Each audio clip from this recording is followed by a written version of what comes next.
nuée d'insectes, pluie de feu et de soufre. La Bible est remplie de châtiments infligés par un Dieu vengeur.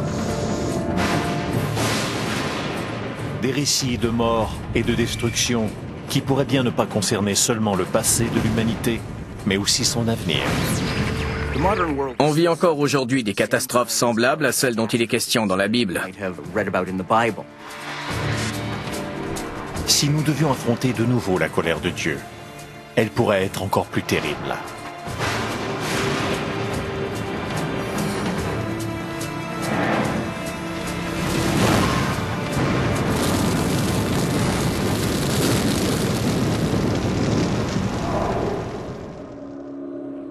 Imaginez si notre monde était transformé par une tempête d'une violence extrême.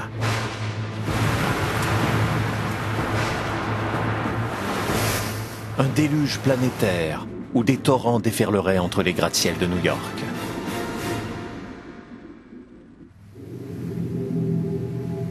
Une inondation cataclysmique qui balayerait l'Asie et engloutirait les grandes capitales d'Europe. Vue de l'espace, la scène serait inimaginable. Un immense océan recouvrirait la planète tout entière. Cette inondation désastreuse pourrait-elle faire partie de notre avenir ?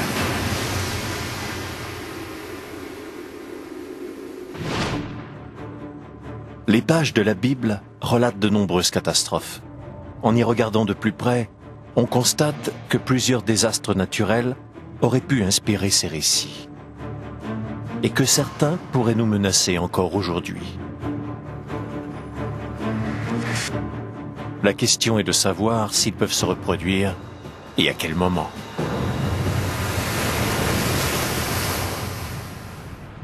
De tels événements trouvent encore un écho de nos jours. Les gens qui lisent la Bible se sentent directement concernés. Ils se demandent si de telles catastrophes pourraient se reproduire. Ils sont effrayés à l'idée que ça puisse se reproduire. Genèse, chapitre 6, verset 17. Et moi, je vais faire venir le déluge d'eau sur la terre, pour détruire toute chair ayant souffle de vie sous le ciel. Tout ce qui est sur la terre périra.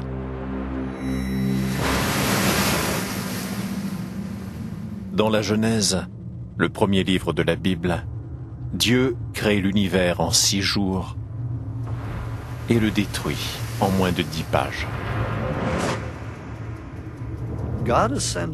Dieu envoie des inondations pour punir les hommes parce qu'ils sont devenus corrompus et méchants. Il recommence à zéro, en quelque sorte. Il veut les faire disparaître.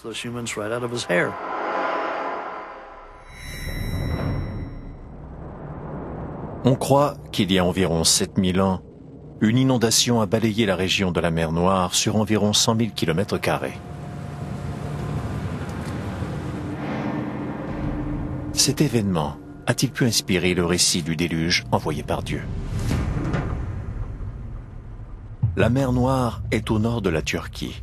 Elle est reliée à la Méditerranée par un détroit appelé le Bosphore. En 1998, 2 géologues ont émis une hypothèse selon laquelle ce détroit n'a pas toujours existé. Selon cette hypothèse, les eaux de la Méditerranée ont envahi brutalement le bassin de la mer Noire il y a environ 8000 ans. Quand le barrage naturel au Bosphore a finalement cédé, l'eau des océans du monde entier s'est écoulée dans le bassin de la mer Noire. Les auteurs de cette hypothèse, connue sous le nom de déluge de la mer Noire, croient qu'un volume phénoménal d'eau salée provenant de la Méditerranée s'est déversé dans la mer Noire avec des conséquences désastreuses. Pour la population du bassin de la mer Noire, cette catastrophe ne pouvait être interprétée que comme un signe de la colère divine. Ça aurait ressemblé aux chutes Niagara, mais en 20 fois plus puissant, compte tenu du volume d'eau qui devait s'écouler dans cette région pour remplir le bassin.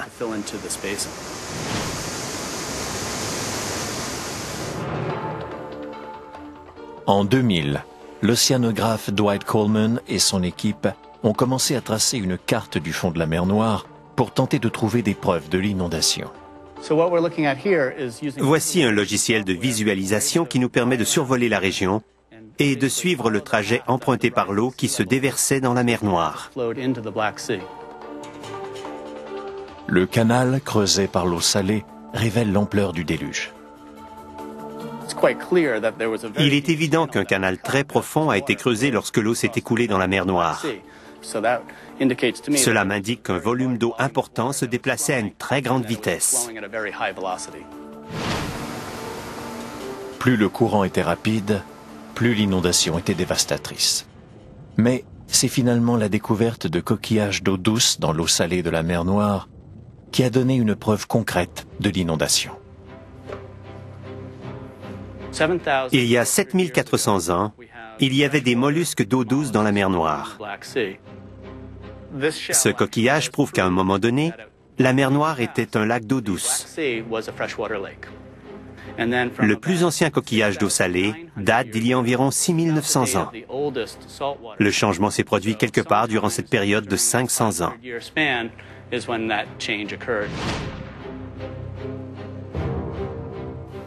Cet événement cataclysmique a changé à jamais le paysage. Aujourd'hui, il intéresse la science. À l'époque, il était terrifiant. On croit qu'il y avait peut-être des milliers de personnes qui vivaient à proximité de la mer Noire à l'époque de l'inondation. Elles ont toutes été déplacées. Pour les agriculteurs qui vivaient près des berges de la mer Noire avant cet événement, cela a dû être une vision terrifiante. Une inondation planétaire. Mais qu'est-ce qui a pu causer une élévation aussi importante du niveau de la Méditerranée pour inonder ainsi la mer Noire? Les scientifiques croient que tout a commencé pendant la dernière période glaciaire. Le monde avait un aspect très différent durant la dernière période glaciaire. Tout d'abord, il y avait une nappe glaciaire comme celle du Groenland, qui faisait plus de 3 km d'épaisseur et s'étendait vers le sud jusqu'à Chicago et New York. Elle couvrait tout le continent. Cela faisait beaucoup de glace. Mais il y a environ 11 500 ans, la Terre a commencé à se réchauffer. La glace qui fondait devait trouver un endroit où aller. On a perdu la nappe glaciaire Laurentide qui faisait 3 km d'épaisseur. Elle a fondu. Toute cette eau s'est retrouvée dans l'océan et le niveau des océans s'est élevé d'une centaine de mètres. La terre émergée qui séparait la Méditerranée de la mer Noire ne pouvait pas retenir toute cette eau. Lorsque la levée a cédé, le monde a été transformé. Ce genre d'événement pourrait se reproduire.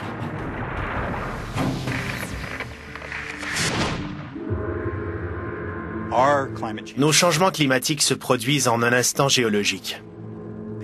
Les calottes glaciaires fondent rapidement. On les mesure avec des satellites qui évaluent la perte de masse des immenses nappes glaciaires du Groenland et de l'Antarctique. Et la fonte des glaces semble s'accélérer.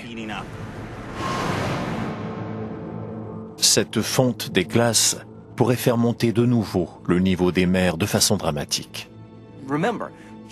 Une élévation d'un peu moins d'1 mètre du niveau de la mer créerait 100 millions de réfugiés des régions côtières. Cela changerait non seulement la région où vivent ces gens, mais aussi tout le cours des civilisations et des sociétés. Les experts croient qu'une perte complète des nappes glaciaires du Groenland et de l'Antarctique élèverait les niveaux de mer de plus de 60 mètres.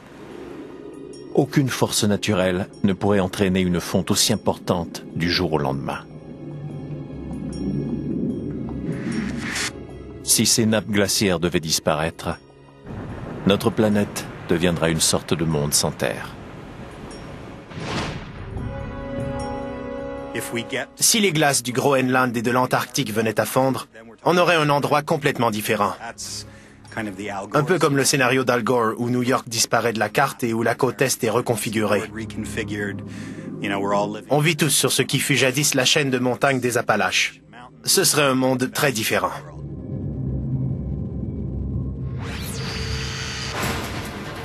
Après la grande inondation, dit la Bible, Dieu a promis de ne plus jamais faire disparaître la vie de la terre.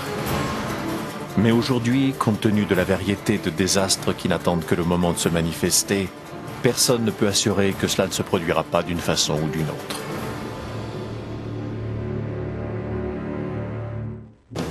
Un épais nuage noir voile le ciel et une nuée de sauterelles s'abat sur la région, essayant de se nourrir à tout prix.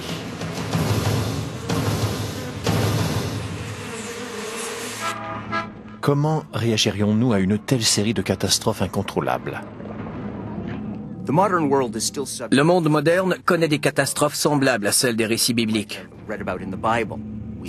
On a encore des épidémies, des tremblements de terre et des tempêtes majeures qui perturbent nos vies. Mais si une série de cataclysmes s'abattaient les uns après les autres sur le monde d'aujourd'hui, il est difficile d'imaginer quelle serait notre réaction. Par les 10 plaies d'Égypte, Dieu voulait détruire un empire et libérer un peuple.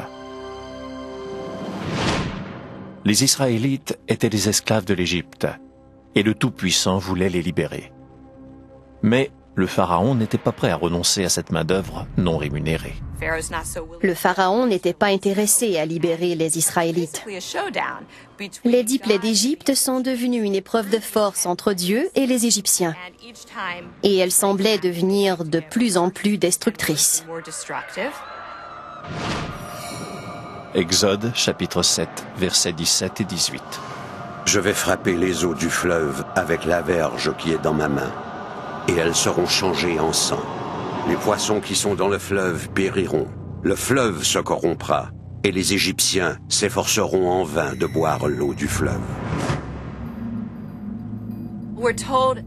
On nous dit que lors du premier fléau, l'eau a été changée en sang. Non seulement le Nil, un fleuve important pour les Égyptiens, mais aussi l'eau potable. Des poissons en décomposition, une chaleur torride, aucune eau potable. Un scénario de film d'horreur. Pourtant, non seulement cette calamité pourrait s'être déjà produite, mais elle se produit encore aujourd'hui. En lisant ce passage de la Bible, ceux d'entre nous qui ont étudié ce problème y voient une très bonne description d'une marée rouge. Une marée rouge est attribuable à la prolifération d'un certain type d'algues qui peuvent produire de dangereux composés neurochimiques. Don Anderson est préposé principal à la recherche à l'Institut océanographique Woods Hole. Il est un grand spécialiste des marées rouges. Lorsqu'une de ces proliférations se produit, cela peut être spectaculaire. L'eau change de couleur. Elle peut sentir très mauvais et ressembler à du sang. Elle peut être aussi rouge que de la soupe aux tomates. À la suite de récentes proliférations du genre au Texas et en Floride, le littoral a été couvert de centaines de milliers de poissons morts. Les poissons qui sont exposés à certaines de ces toxines meurent en quelques minutes. La mort est très rapide. Plusieurs de ces toxines sont très puissantes. Chez les humains, il peut y avoir des empoisonnements. Il se produit des cas où des gens vivant à proximité de la plage sont incommodés par les toxines dispersées dans les embruns. Ils commencent à tousser et à avoir du mal à respirer et doivent s'éloigner de l'océan. Dans une région comme le delta du Nil, on a l'océan d'un côté et aussi de l'eau douce.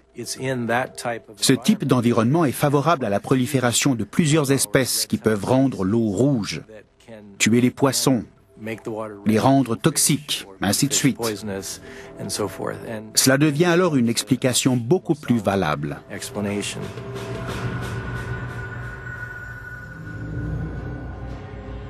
La marée rouge crée un effet d'entraînement, ce qui pourrait expliquer la deuxième plaie d'Égypte, les grenouilles. Une importante prolifération d'algues peut réduire considérablement la teneur en oxygène dans l'eau, ce qui la rend inhabitable. S'il y avait une marée rouge, On pourrait s'attendre à ce que certains types d'animaux tentent de sortir de l'eau à cause de la faible teneur en oxygène. Ils ne pourraient pas nager ni rester sous l'eau. Il n'est pas exclu qu'après une marée rouge importante, les grenouilles se réfugieraient sur la terre ferme, parce qu'elles ne pourraient pas survivre dans de telles conditions. Elles sont mortes sur la terre ferme, par dessiccation et par manque de nourriture. Elles se nourrissaient d'insectes. Comme rien ne freinait plus la population des insectes, on pouvait s'attendre à une prolifération d'insectes volants ou rampants. C'est ce que furent les 3e et 4e plaies d'Égypte. Les corps en décomposition des grenouilles et des poissons morts attirent une nuée de mouches qui s'abattent sur les Égyptiens. Une importante infestation de poux s'ensuit. À cette époque, les gens ne disposaient pas d'antibiotiques modernes. Quand quelqu'un avait des poux, les éraflures pouvaient entraîner des infections et donner lieu à certaines maladies graves.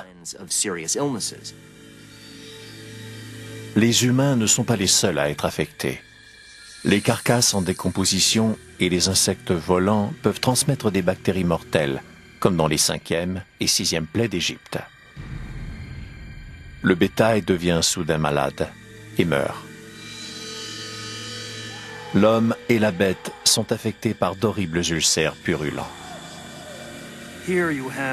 On a ici une merveilleuse explication pour l'effet domino de ces fléaux. Le premier en a entraîné un second, puis un 3e, ainsi de suite, jusqu'au dernier.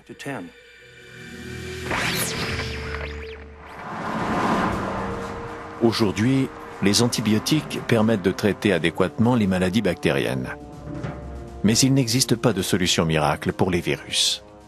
Comme dans les temps anciens, notre bétail est en première ligne des épidémies meurtrières. Il peut y avoir des virus de la grippe qui ont vécu auparavant sur des oiseaux, des porcs ou un autre type d'animal. Certains d'entre eux ont évolué pour pouvoir vivre aussi sur l'être humain. Les récentes épidémies de grippe porcine et de grippe aviaire sont des avertissements que les humains ne peuvent se permettre d'ignorer. De nombreux épidémiologistes croient presque inévitable qu'à un moment donné, on verra de nouveau un certain type de grippe aviaire qui évoluera au point de pouvoir se propager chez les humains et se transmettre beaucoup plus facilement. Et elle pourrait être plus ou moins mortelle.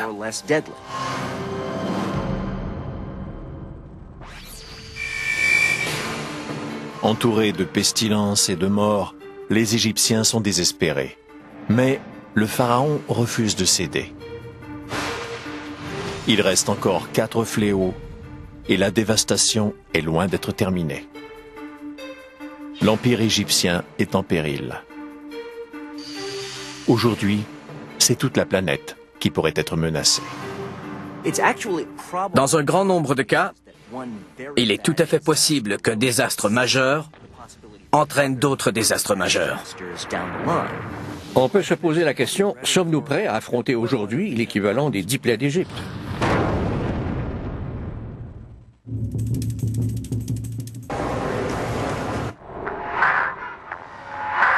Une ville où l'argent est roi, où les gens ont la vie facile et vivent chaque jour sans penser au lendemain.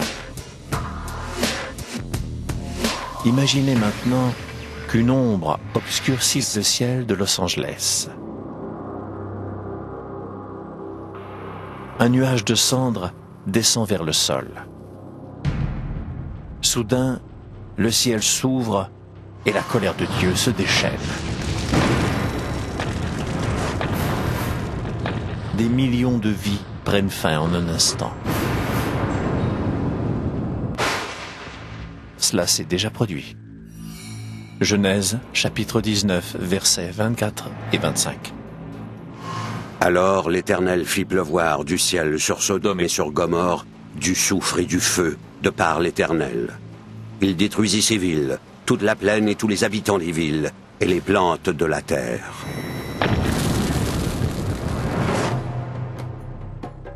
Plusieurs ont tenté de situer ces célèbres cités du péché sur une carte. Au cours des années 1970, des archéologues de la Jordanie ont mis au jour 2 villes abandonnées qui ont pu inspirer le récit biblique. Vers 1979, des archéologues ont suggéré que s'il y avait un fond de vérité historique dans le récit de Sodome et Gomorrhe, les ruines de Bab Edra et de Noumeira pourraient en être le point de départ. La cité fortifiée de Bab Edra était située jadis sur une colline qui dominait la plaine de la mer Morte. Il n'en reste plus que des décombres. Mais le cimetière de la ville est révélateur.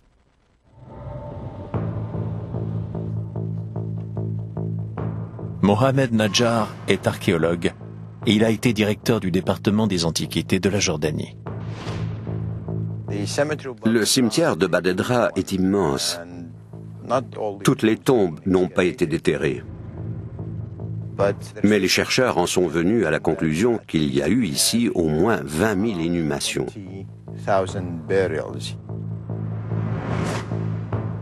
Même aujourd'hui, des ossements humains sont encore visibles.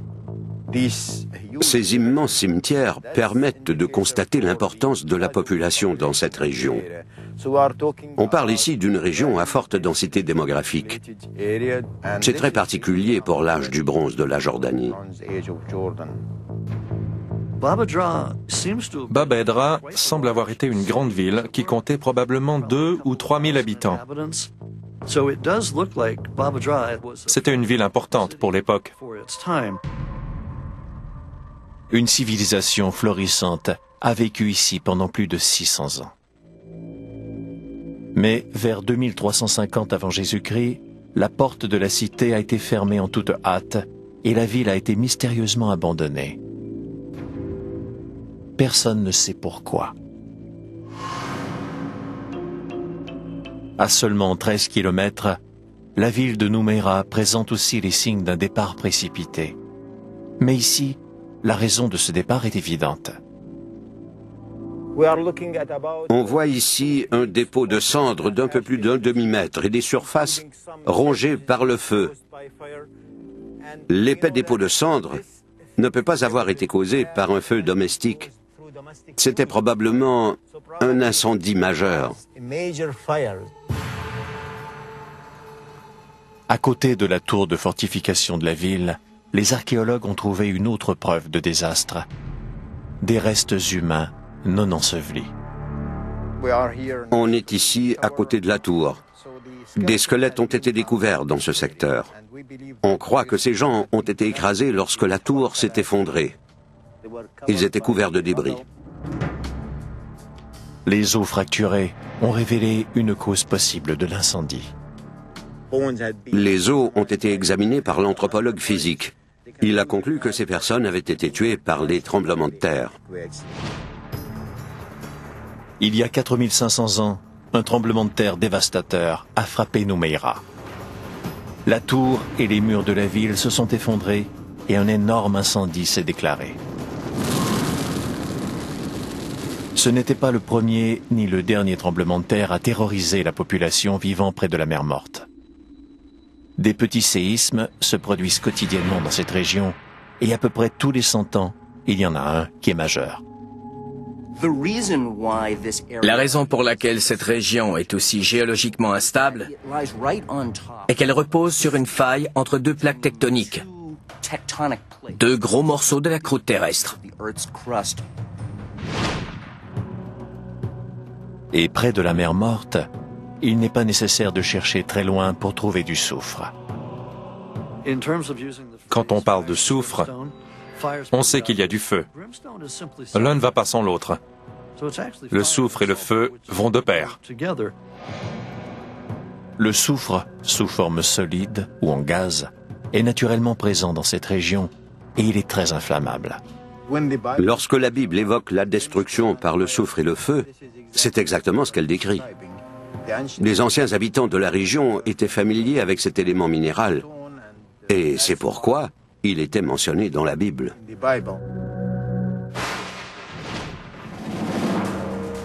Aujourd'hui, nos propres catastrophes pourraient inspirer une nouvelle série d'écrits légendaires. Si les prédictions s'avèrent justes, certaines villes de la Californie auront beaucoup de choses à raconter.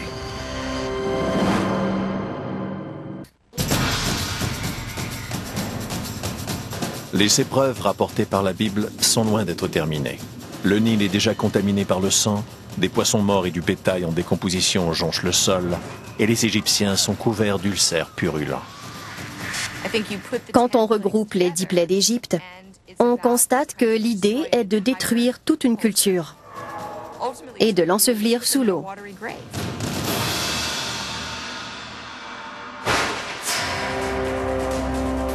Pas de viande, aucun poisson et rien à boire. Les 7e et 8e plaies d'Égypte touchent l'alimentation. Une violente tempête de grêle s'abat sur les champs de blé et une nuée de sauterelles affamées décime tout ce qui se trouve sur son passage. Dans la Bible, il est écrit « Ce fut le pire de tous les fléaux. Même s'il n'a pas tué tellement de gens et d'animaux, il a anéanti tout espoir de survie que pouvaient avoir les Égyptiens. »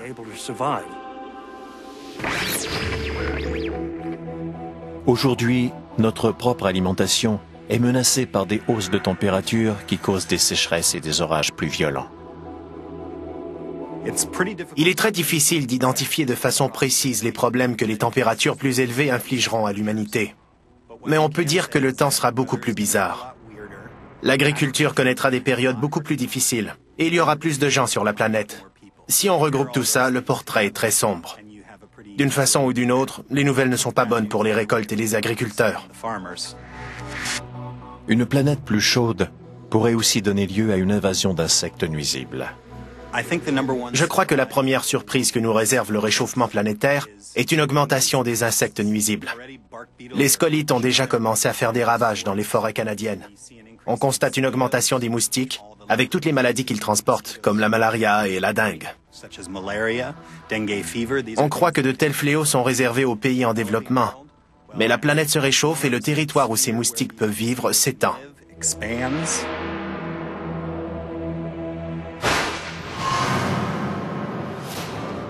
Dans la Bible, le 9e fléau devient la démonstration ultime de la puissance de Dieu. L'Égypte est plongée dans les ténèbres. Imaginez leur inquiétude. Le soleil ne reviendrait peut-être jamais. Qu'allait-il leur arriver?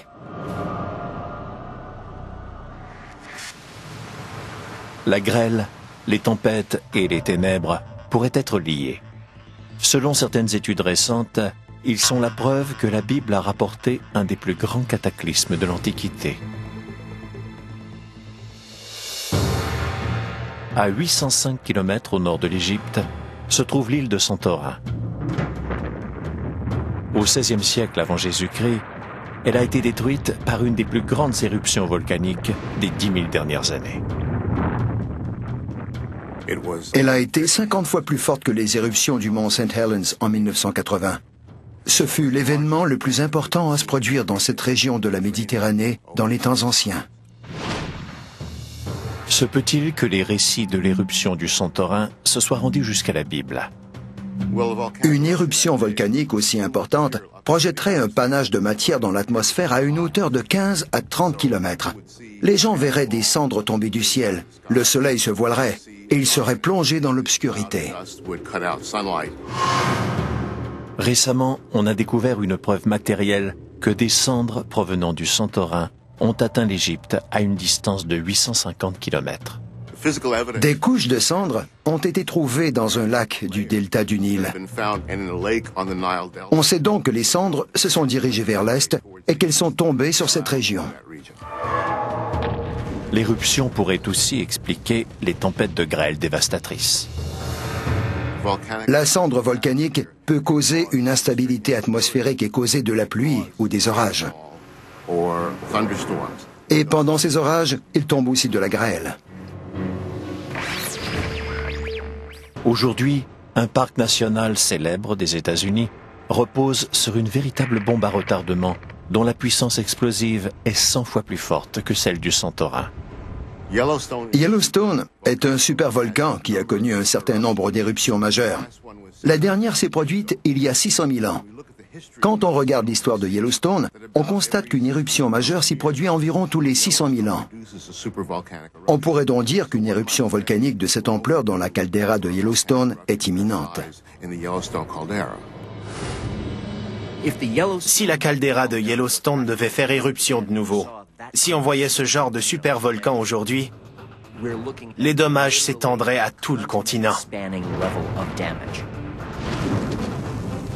L'éruption du Santorin aurait tué des milliers de personnes.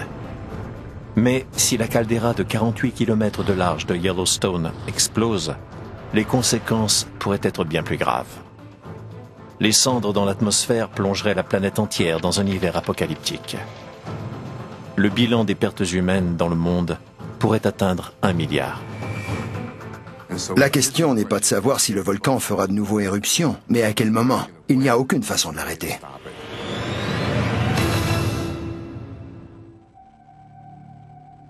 Dans la Bible, ce qui convainc finalement le Pharaon de libérer les Israélites, ce ne sont pas les ruines de son empire, mais la mort de son fils premier-né. C'est la 10e plaie d'Égypte. Tous les premiers-nés mâles de l'empire meurent. Chaque famille était en deuil. Je crois que cela a pu être l'élément décisif de ce fléau.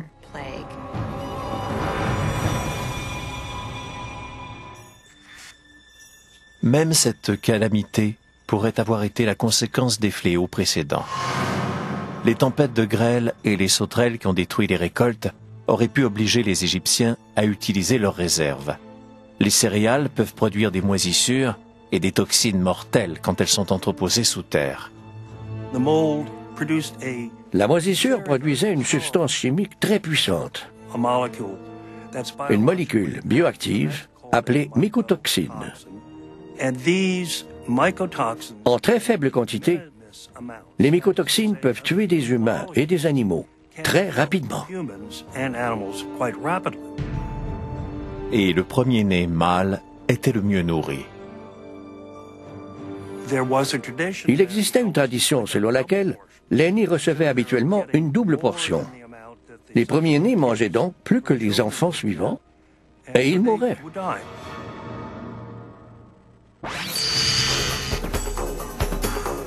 Les fléaux anéantissent peu à peu l'empire égyptien. Mais ailleurs dans la Bible, il suffit d'un instant pour détruire une ville et ses habitants. Malheureusement pour nous, c'est encore vrai aujourd'hui.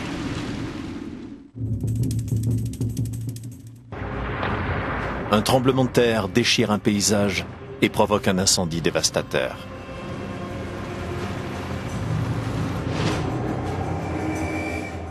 Deux villes sont en ruine. Bab-edh-Dra et Nouméra pourraient bien avoir inspiré l'histoire de Sodome et Gomorrhe, un des récits de destruction les plus célèbres de la Bible. Nouméra semble avoir été détruite plus tôt que Bab-edh-Dra. Elles n'ont pas été détruites en même temps. Ceci dit, si des gens s'étaient promenés à l'extrémité sud de la mer Morte vers 1800 avant Jésus-Christ, qu'ils avaient regardé les ruines de Bab-edh-Dra et de Nouméra plusieurs siècles après leur destruction, et que quelqu'un leur avait demandé « Qu'est-il arrivé ici ?» Ils auraient répondu « Ces villes étaient des villes du péché, et les dieux les ont détruites. » Plusieurs centaines de personnes vivaient à Nouméra avant qu'un tremblement de terre ne décide de leur sort. Les tragédies de 2010 survenues en Haïti et au Chili démontrent que des séismes peuvent aussi mettre en danger la vie de plusieurs millions de personnes à notre époque. Aujourd'hui, on a des agglomérations urbaines beaucoup plus peuplées que dans les temps anciens. La dévastation serait presque inimaginable. Elle dépasserait de loin tout ce qui aurait pu se produire à cette époque.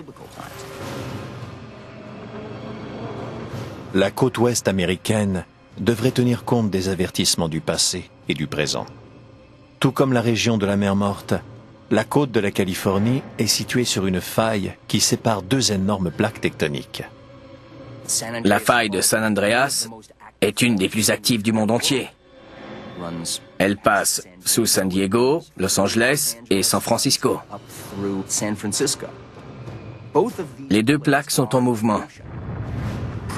La pression s'accumule lorsqu'il se produit une friction entre elles. Occasionnellement, cette force est soudain libérée et provoque un séisme spectaculaire.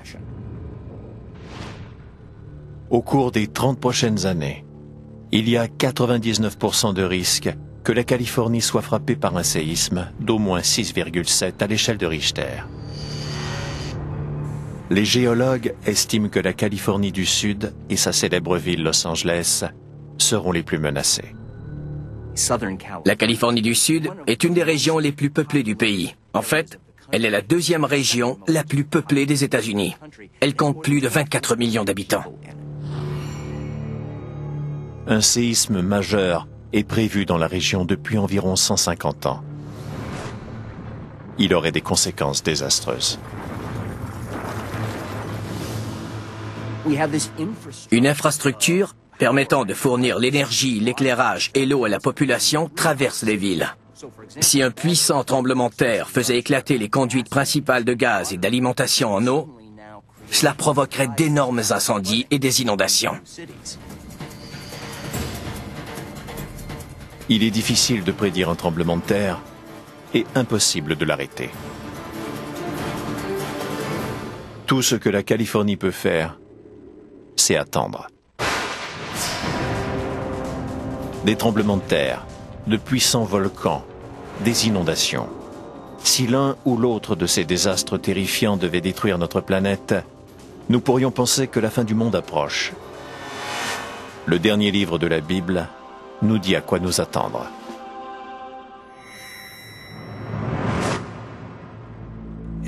Il est très difficile d'interpréter l'Apocalypse.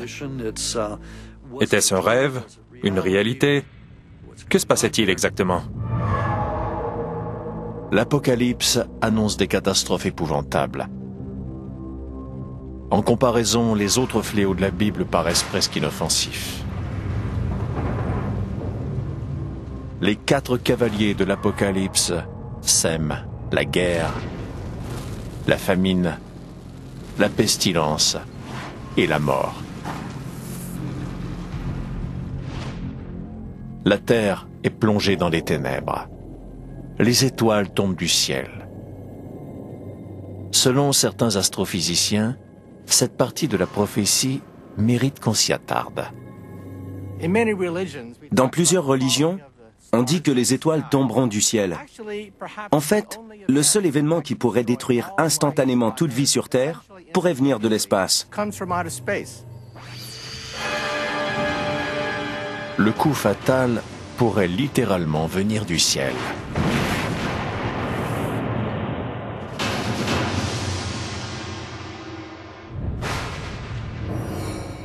Apocalypse chapitre 6, versets 12 et 13. Le soleil devint noir comme un sac de grains. La lune entière devint comme du sang.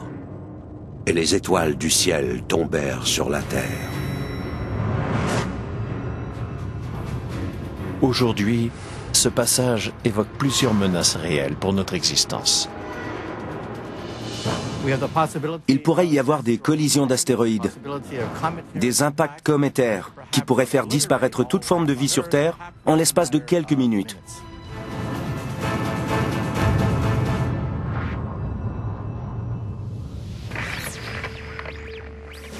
Nous pourrions devoir affronter le même destin que les dinosaures. Il y a 65 millions d'années, une météorite de 10 km de large est tombée du ciel et a frappé la péninsule du Yucatan au Mexique, entraînant leur extinction. L'ampleur de ce cataclysme dépasse de loin tout ce qu'on peut imaginer. Cette extinction a été tellement importante qu'elle semble avoir tué près de la moitié des espèces vivantes de la Terre. Si cela s'est produit une fois, cela risque de se reproduire. Apophis est un énorme astéroïde ayant un diamètre d'environ 305 mètres, à peu près les dimensions du stade Rose Bowl. Si cet objet devait frapper la planète, sa force serait l'équivalent de 100 000 bombes d'Hiroshima. En 2029, Apophis passera assez près de la Terre pour qu'on puisse l'observer avec des jumelles. L'astéroïde s'approchera à environ 29 000 km de la planète, une distance moindre que celle de certains de nos satellites. Selon son parcours autour de la Terre, il passera une deuxième fois en 2036. À ce moment, on ne sait pas s'il frappera la Terre ou non. Les récentes estimations de probabilité indiquent que le risque d'impact pourrait être de 1 sur 100 000. Mais on ne sait pas vraiment. C'est de la magie noire quand on tente de prédire le parcours précis d'un objet capable de détruire la planète.